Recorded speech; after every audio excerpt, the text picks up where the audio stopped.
ফিলিস্তিনের গাজার রাফায় একটি আশ্রয় শিবিরে ইসরায়েলি বাহিনীর ভয়াবহ হামলাকে মর্মান্তিক দুর্ঘটনা বলে মন্তব্য করেছেন দেশটির প্রধানমন্ত্রী বেনিয়ামিন নেতানিয়াহু।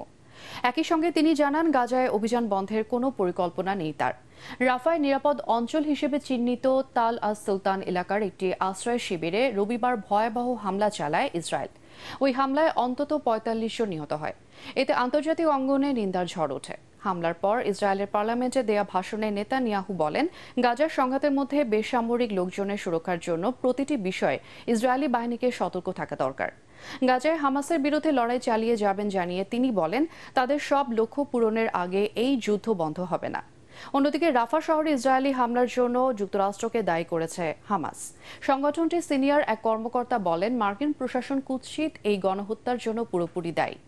গাজায় ইসরায়েলিত্ব প্রতিষ্ঠায় বাইডেন প্রশাসন সব ধরনের সহায়তা করছে বলে অভিযোগ করেন তিনি।